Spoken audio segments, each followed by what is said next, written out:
última pesquisa Datafolha confirmou uma tendência já captada em outros levantamentos: a diminuição da vantagem de Lula para Jair Bolsonaro.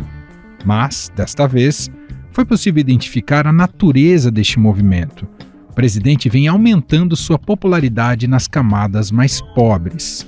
Bolsonaro reduziu em 8 pontos, ou seja, de 40 para 32, sua desvantagem para Lula no grupo de eleitores que ganham até 2 salários mínimos e que representam 53% do eleitorado brasileiro. O ex-presidente Luiz Inácio Lula da Silva aparece liderando com 43% das intenções de voto. Jair Bolsonaro tem 26%, Sérgio Moro 8%, tecnicamente empatado com Ciro Gomes, que tem 6%. O Datafolha traz más notícias para João Dória, segue com 2% das intenções de voto. Esse crescimento de Bolsonaro nesse segmento pode ser explicado pelos benefícios cedidos pelo governo do ano passado para cá. O principal deles é o Auxílio Brasil, que está distribuindo mais de 90 bilhões de reais a cerca de 18 milhões de pessoas. A Caixa Econômica paga hoje, então, essa terceira parcela do Auxílio Brasil e também começa hoje o pagamento do Vale Gás. Mais de 5 milhões de famílias vão receber R$ 52 para ajuda na compra do gás. O valor de R$ 400 será pago até depois do segundo turno, quando o auxílio cairá pela metade, de acordo com o que foi aprovado pelo Congresso. Ainda na onda dos benefícios, o governo anunciou recentemente o abatimento de 92% do valor das dívidas do FIES, que é o Fundo de Financiamento Estudantil para estudantes de baixa renda entrarem no ensino superior. A estimativa é de que mais de 500 mil de pessoas se beneficiem dessa medida. O governo publicou hoje uma medida provisória que permite a renegociação das dívidas do FIES. Descontos podem chegar aí a 92%. Os aposentados e pensionistas também serão atingidos pelo pacote de bondades de Bolsonaro em ano eleitoral. O governo anunciou a antecipação do 13º salário para este grupo e ainda permitirá o saque de até R$ 1.000 do FGTS para o restante da população. As medidas anunciadas hoje pelo governo fazem parte do programa Renda e Oportunidade. Sobre o saque do FGTS, o valor a ser sacado é de até R$ 1.000 das contas ativas ou inativas do fundo. Já a antecipação do 13º salário para aposentados e pensionistas vai beneficiar mais de 30 milhões de pessoas. Na estimativa do governo, a ação pode alcançar 40 milhões de trabalhadores e injetar até 30 bilhões de reais na economia em 2022.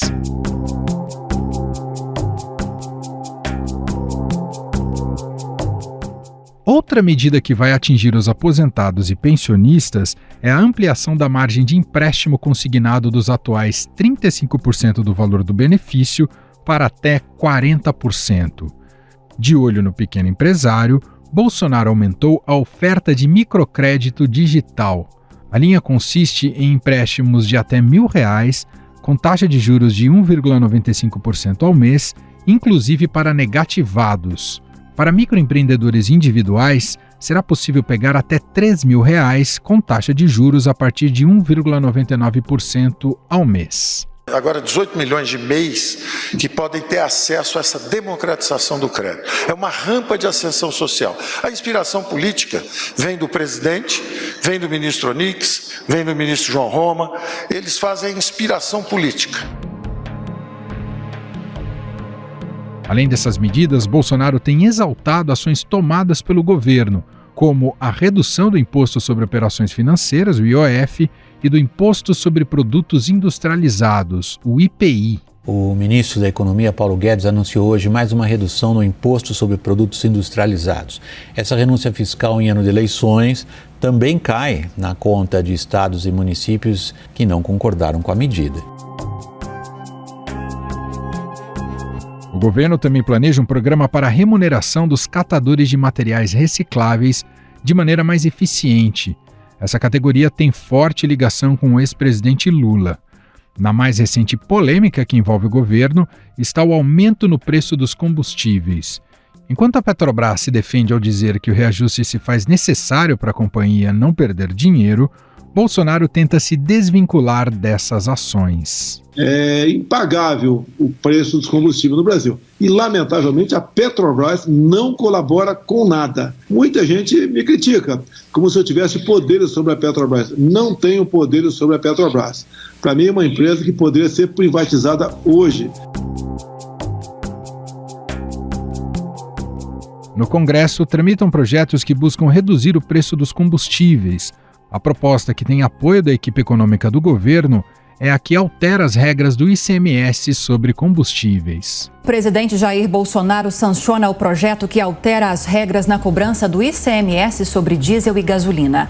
A proposta é uma tentativa de conter a alta dos preços, sobretudo tendo em vista a continuidade do conflito no leste europeu. Com essas ações e vendo sua rejeição cair pesquisa após pesquisa, Bolsonaro começa a recuperar apoio de palanques estaduais importantes, principalmente no Sul e Sudeste. Um demonstrativo dessa força é a boa colocação de alguns de seus candidatos nas disputas estaduais.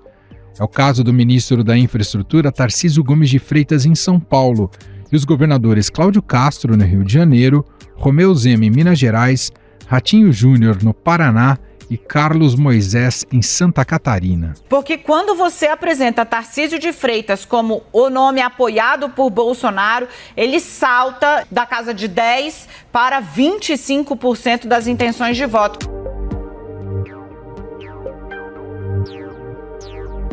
No entanto, os aliados de Jair Bolsonaro têm um desafio muito maior pela frente: fazer com que o presidente modere seu tom em declarações. Parlamentares reclamam da postura agressiva do líder do executivo e acreditam que essa estratégia só atinge a sua base e que é preciso furar a bolha. O governo o ministério está indo bem, apesar do presidente. Mas pra puta que eu pariu, porra! Eu que escalei o time, porra! O que esses caras fizeram com o vírus, esse bosta desse governador de São Paulo, esse estrume do Rio de Janeiro, entre outros, é exatamente isso. Além disso, esses aliados querem que Bolsonaro mude a postura em relação a alguns temas, como o combate à Covid-19. Os parlamentares governistas pedem que o presidente defenda vacinas e mostre que o governo fez todo o possível para trazer o maior número de imunizantes para o Brasil. A Anvisa, lamentavelmente, aprovou a vacina para crianças entre 5 e 11 anos de idade. A minha opinião eu quero dar para você aqui. A minha filha de 11 anos não será vacinada. E para analisar essas questões e todo o cenário eleitoral, nós convidamos aqui para uma conversa o novo colunista do Estadão e da Rádio Eldorado, Felipe Moura Brasil.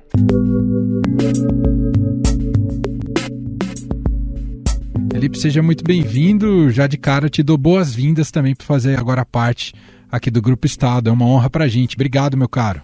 A honra é minha, Manuel, salve, salve. É um prazer enorme estrear no Estadão, na Rádio Eldorado, conhecer melhor todos vocês, cujo trabalho já admiro há tanto tempo, e estamos aí em várias plataformas.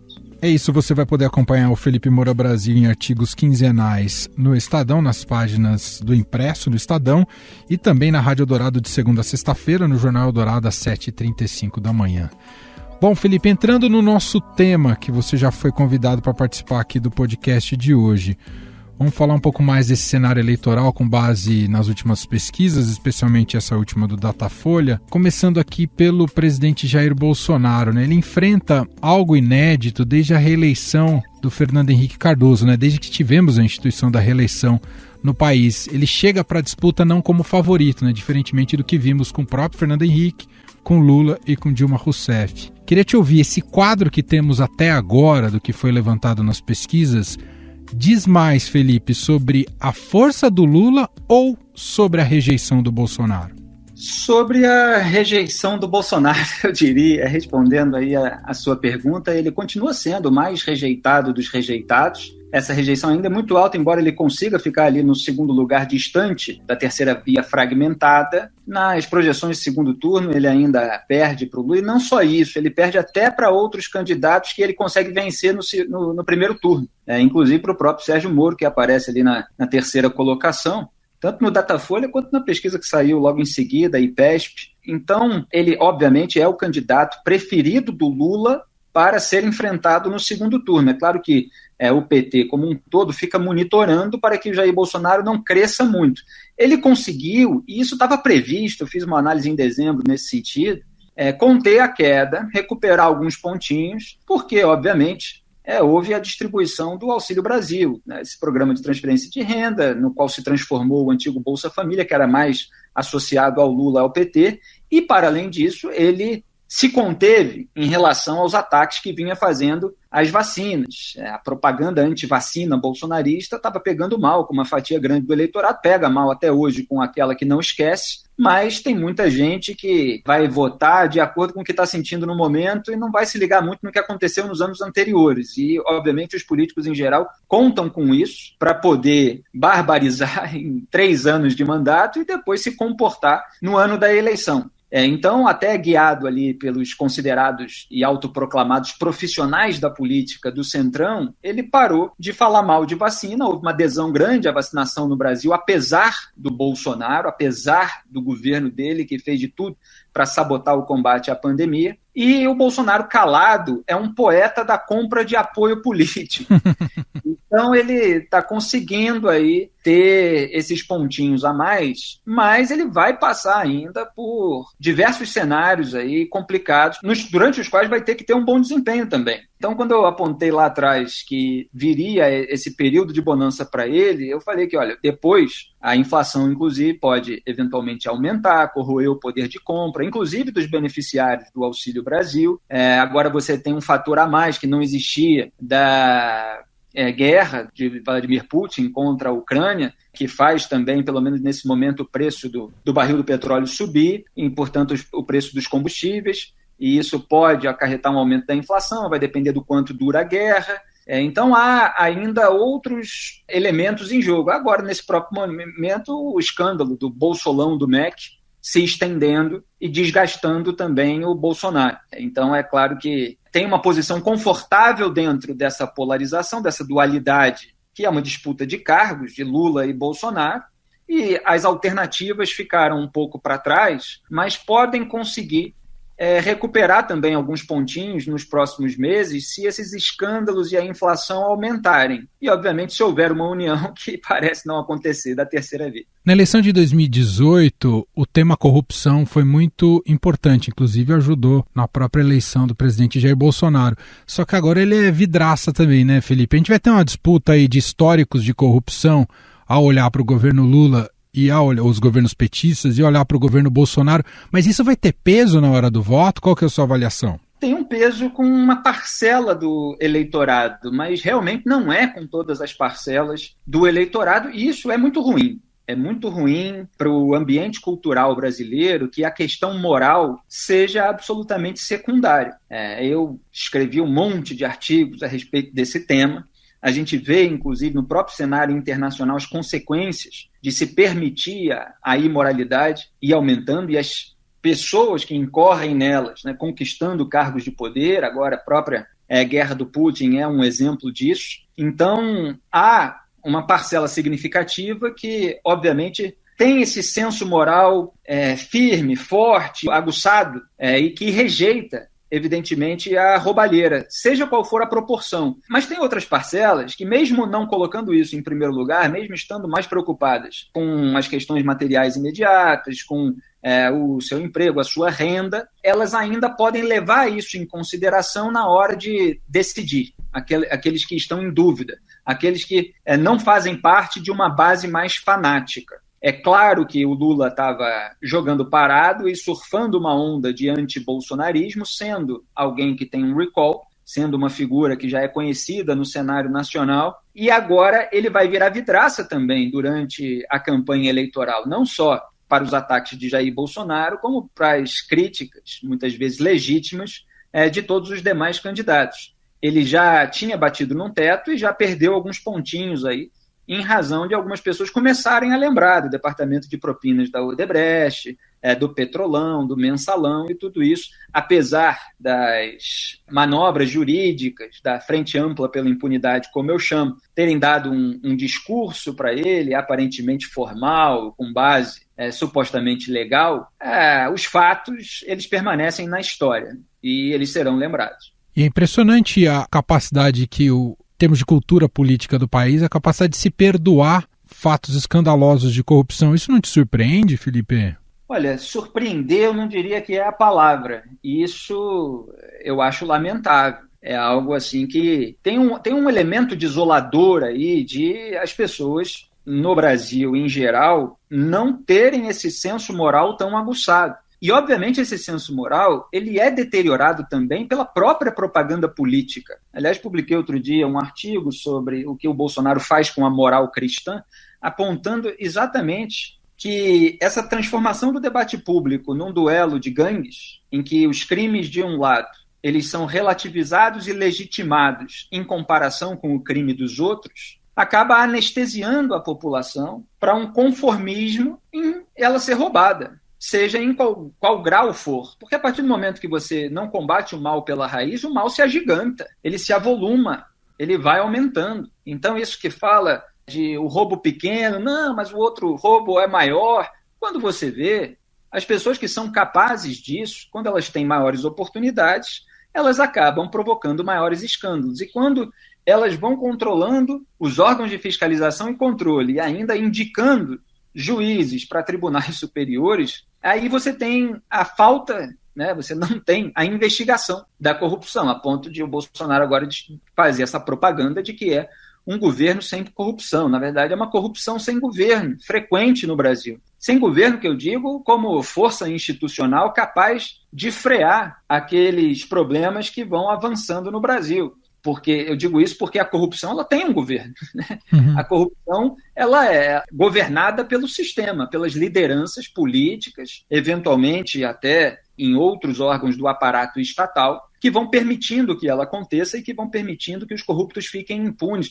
Esse é o ponto, Emanuel, e você frisou aqui, depois de eu ter falado, e é bom que a gente entre em detalhe e aprofunde, que é um dos pontos mais graves, mais perigosos para um país entrar, que é a aceitação do crime. E, lamentavelmente, a população está aceitando muita coisa, tanto do lado lulista quanto do lado bolsonarista. E a Rússia chegou onde está hoje, é bom deixar claro, também por causa disso. Lá você tem os oligarcas russos que fizeram todo um pacto sujo com a máquina estatal, com o governo, com o próprio Vladimir Putin, uma elite econômica chapa branca, e que foi sustentando uma figura tirânica no poder, e com a diferença lá que existe um arsenal de guerra. Então chegou um determinado momento que ele quis avançar sobre outro país, no caso a Ucrânia, e aí houve contra ele agora toda essa rejeição internacional, a rejeição principalmente do Ocidente, da Europa, ali com os Estados Unidos. Agora, aqui o Brasil, como um país subdesenvolvido, atrasado e sem um grande arsenal de guerra, fica difícil ele ser alvo de qualquer iniciativa internacional. O que há, eventualmente, é um repúdio a determinados acontecimentos aqui no Brasil. Então, as lideranças populistas e corruptas, elas vão continuar afundando o país se o povo permitir isso.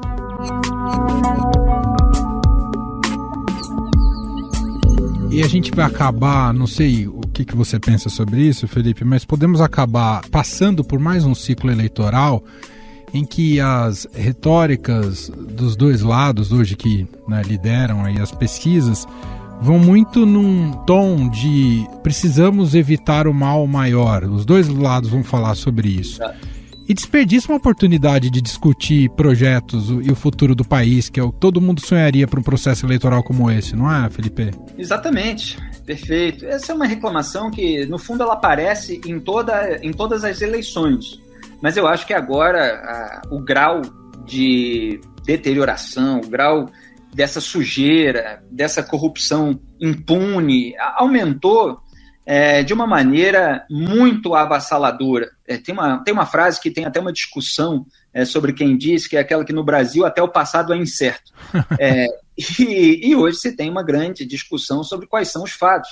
Porque quando você tem a máquina pública, você cria máquinas de propaganda muito fortes. E o Lula teve isso, e o Bolsonaro tem isso. E os outros candidatos nunca tiveram isso, pelo menos não em nível nacional. Aqueles, eventualmente, que foram governadores e tal, eles podem ter tido num nível local, mas eles não conseguem toda essa projeção que a propaganda financiada com dinheiro público traz. Inclusive, no mercado da comunicação, eu falo mesmo, porque tem verbas de publicidade, muitas vezes comprando apoio. É diferente daquele veículo que pratica o jornalismo, e aí o governo precisa anunciar determinada campanha nele para atingir a população, porque ele tem audiência e credibilidade. Não, é a liberação de verba em troca do apoio, em troca da cobertura generosa e que acoberta toda a sujeira. E como o Lula já teve essa máquina na mão, ele deixou aí todo um legado de propagandistas que estão também com a perspectiva de poder dele para que possam voltar a ganhar todas as mamatas que ele distribui. E isso tudo é muito nocivo, de fato, para o Brasil. Então, quando você,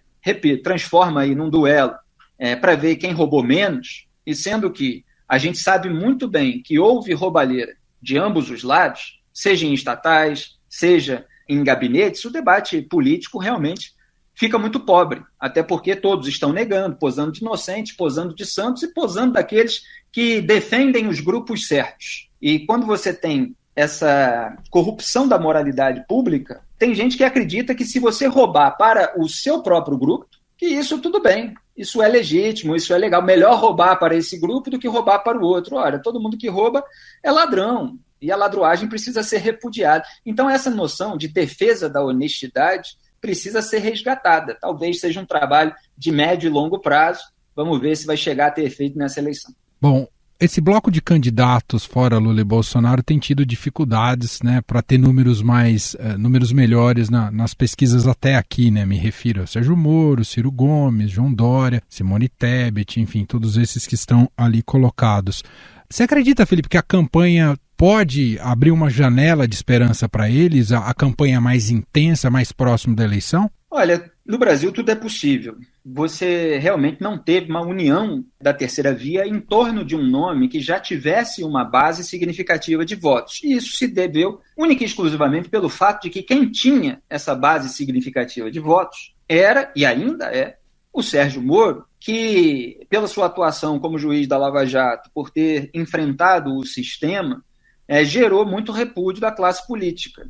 E mesmo esses candidatos que se colocam como alternativa ao lulismo e ao bolsonarismo, eles têm os seus vínculos com essa categoria. E eles têm os seus incômodos com operações anticorrupção.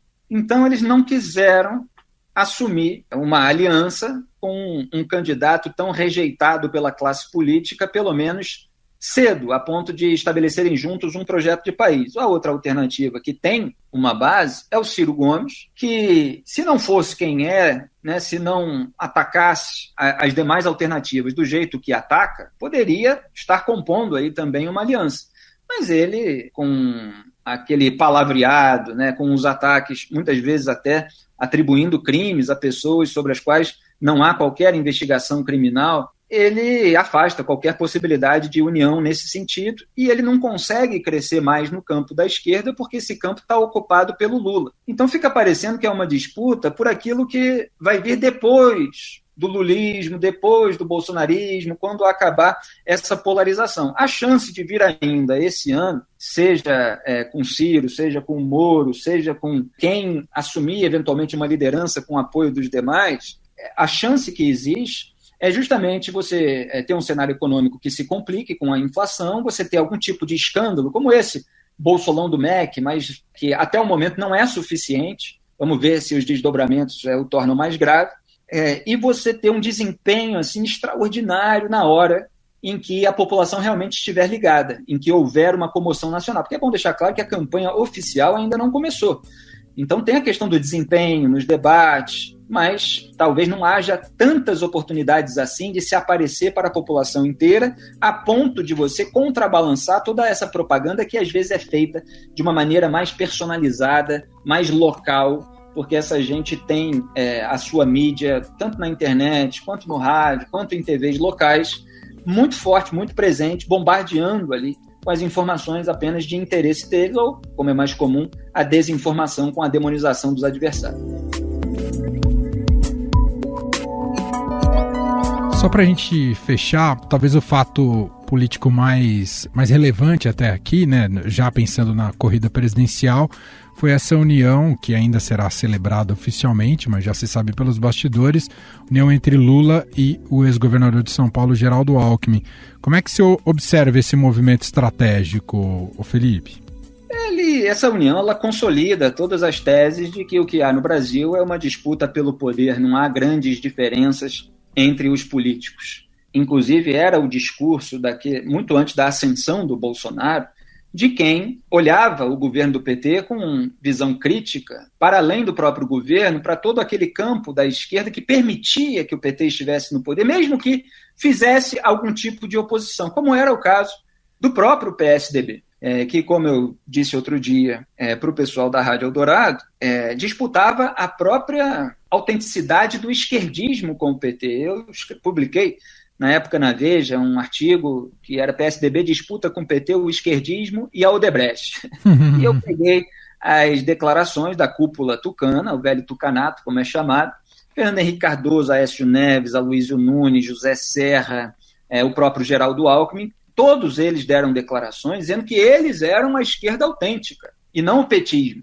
E o próprio Fernando Henrique Cardoso, na declaração mais sintomática nesse sentido, ele falou expressamente que o que há é uma disputa de cargos, não há grande diferença ideológica. E quando os velhos tucanos foram alvejados por delações e investigações, eles apareceram com codinome no departamento de propina da Odebrecht. E foram, de fato, delatados por executivos nos 77 acordos de colaboração premiada da empreiteira. Essa aproximação ficou ainda maior dos tucanos com os petistas. Então, a chapa Lula e Geraldo Alckmin, ela é abençoada pela figura chamada Gilmar Mendes, que é a figura, o elo, aí entre os petistas e o velho tucanato. É aquele que atacava, criticava, com razão, a cleptocracia que existia no Brasil durante os governos do PT, e depois que os seus amigos foram alvejados, ele passou a atacar a operação anticorrupção e tomou um monte de decisões para blindar os tucanos. E Dias Toffoli e Ricardo Lewandowski, indicados pelo Lula, votavam com ele para blindar os tucanos, e ele votava com os indicados do Lula para blindar os petistas. A família Bolsonaro, quando foi alvejada pela rachadinha, ela se juntou nessa frente ampla pela impunidade, como eu batizei, e todos acabam ficando, de fato, muito parecidos. Então, o Geraldo Alckmin, para além disso, ele tinha ali rivalidades internas com o PSDB, a ascensão do Dória em São Paulo, teve a acusação de traição para tudo quanto é lado. Ele teve um péssimo desempenho em 2018, estava fora da Arena Nacional, a única chance dele voltar para a Arena Nacional era na aba de alguém. Ele escolheu a aba do Lula, não estava muito longe dele. Muito bem, esse é Felipe Moura Brasil, novo colunista do Estadão, do Jornal Impresso do Estadão, e também da Rádio Eldorado, emissora aqui do Grupo Estado, comenta no Jornal Eldorado de segunda a sexta-feira às 7h35 da manhã. Tem o podcast para quem quiser buscar a análise dos fatos com Felipe Moura Brasil. E ele, claro, será convidado com frequência para participar aqui também do Estadão Notícias. Te agradeço mais uma vez. Bem-vindo, viu, Felipe? Emanuel, muito obrigado a você por todas as boas-vindas, a recepção, toda a ajuda técnica, editorial. Você foi extraordinário aqui em todos esses dias e por esse convite para fazer esse podcast delicioso. Lamento que já tenha acabado, me convide mais vezes que eu estarei aí. Tamo junto. Um grande abraço a todos.